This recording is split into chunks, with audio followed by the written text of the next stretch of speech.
powered by the Inside the Birds podcast. Now, live from inside the Matt Black Kia Studios, it's Football at 4. Yes, indeed. Football at 4 is powered by the Inside the Birds podcast, and it is brought to you today by the Gallery Bar, Book, and Games in Ocean Casino Resort. This football season, cheers your favorite drinks while cheering on your favorite team.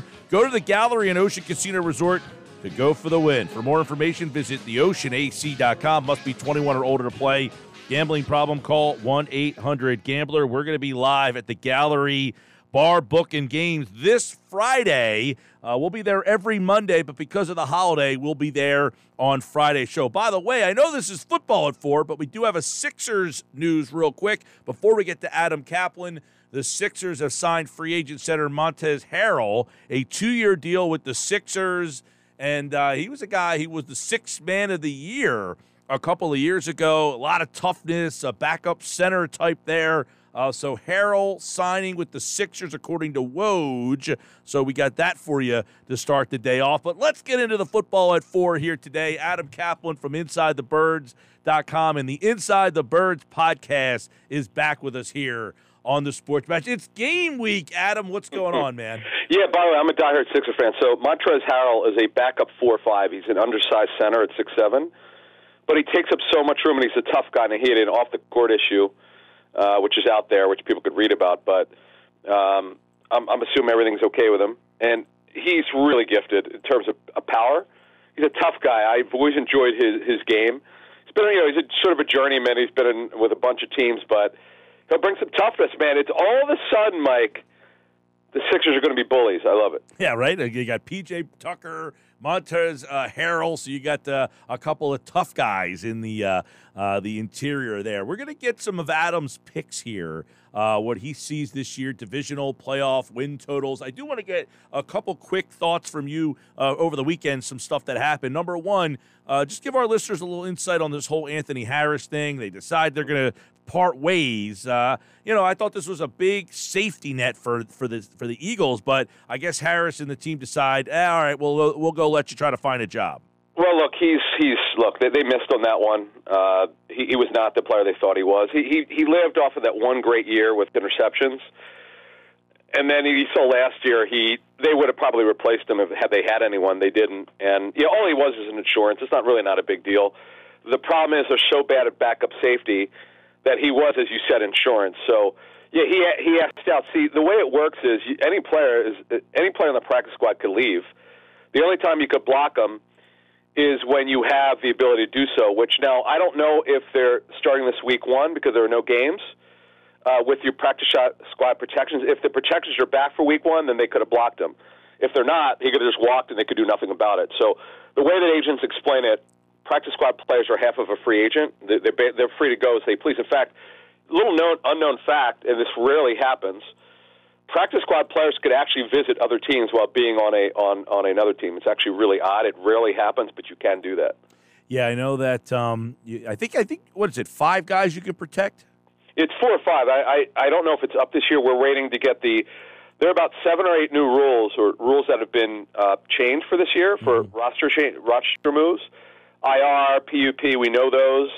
They've changed completely. It's because the competition committee, along with the NFLPA and the clubs, particularly coaches, loved the changes through the. Unfortunately, it happened during the pandemic, but they do like the changes, and they're here to stay. In fact, they've strengthened these changes, so it's cool. I didn't get a chance to catch up with you before the holiday. Trey Sermon is in here as well. Andre Dillard. So they got a little bit of depth issue at left tackle, and then they added to the running back spot. Yeah, Trey Sermon, unfortunately, as we outlined with, we actually gave our listeners on our show that dropped yesterday exactly what happened with the Niners. He never from day one got the job done. He did not play to the power that he showed in Ohio State. In fact, he became more of a finesse player, and he just never did well. Very disappointing, yeah. Now, we'll see if they could get him back to where he was. Jamal Singleton's a really good running backs coach, so we'll see if he could get him going. And as we outlined, he's here for one reason, to be a 4-minute back.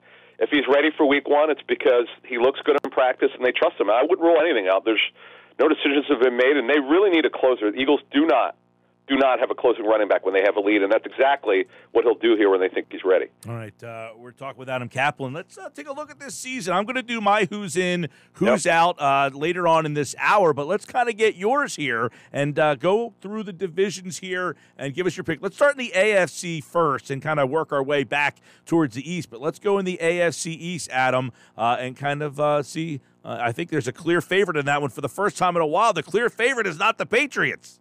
Yeah, no, it is. In fact, the Bills absolutely embarrassed the Patriots in the first playoff game. In fact, it's almost like the Bills were saving up their frustrations of the last 20 years and destroyed them and embarrassed them. Yeah, I'm picking them, though. I think the Dolphins will give them a run for their money. In Mike McDaniel's first year, I think the Dolphins are going to have some wins where you scratch your head and go, wow, how'd they do that? But I'm going to pick them in the NFC East to win that division, the Bills. And then AFC North, the Ravens, they're going to bounce back. They had all sorts of injury issues. It's really odd. After the preseason ended last year, they lost 3 players due to torn ACLs. It's the most bizarre thing, 2 running backs, and Marcus Peters, the best corner. But I'm going to pick them to bounce back, and Lamar Jackson had a bad year, but he'll bounce back. The Colts, I'm going to pick to upset the Titans in the AFC South. The Titans are so reliant on the running game, and I give their coaches tremendous credit after Henry broke his foot. For them to still have the number 1 seed is great coaching. But I believe the Colts with Matt Ryan will do a better job in terms of leadership and availability and all that. So I think they're going to have a slight upset in the AFC South. And then my biggest upset probably of all the 4 divisions, I got lambasted by Scott Farrell, and I'm on with him today after I'm on with you on Sports Grid. But I'm picking the Broncos to win the AFC West. Folks, you're going to understand what it means to have a real quarterback, and the Broncos have now with Russell Wilson. Right. So you like Buffalo, Baltimore, Indianapolis, and Denver to win the divisions. Very interesting. Give me your wild cards. And also, I like the Broncos over 9.5. That's -135 at FanDuel. I love the Broncos. They had 7 wins last year with garbage at quarterback.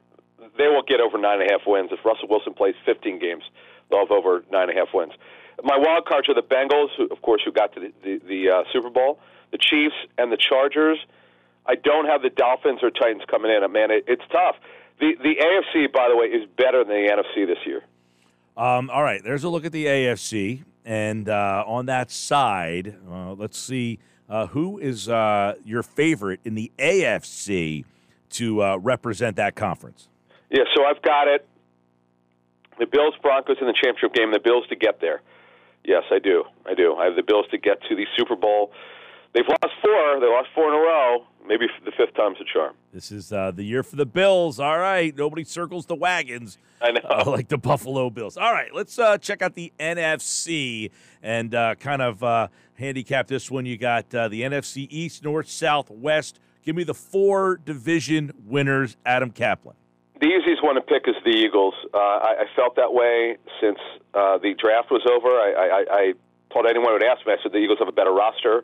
Saying for 4 months, nothing's changed. In fact, it's actually gotten better since the draft with Chauncey Gardner-Johnson. It's pretty remarkable. Outstanding signing. Actually, it's outstanding trade. They got a very good value. So I got the Eagles in the East, Packers, of course, in the North, the Bucs in the South, and I got a surprise coming out of the division, which I'll give you in a minute, and the Rams to repeat in the West. And that to me, see, I think the NFC, Mike, is very top-heavy. And remember, we've not had a repeat winner in the NFC since the Eagles won 3 divisions in a row, 02, 03, and 04.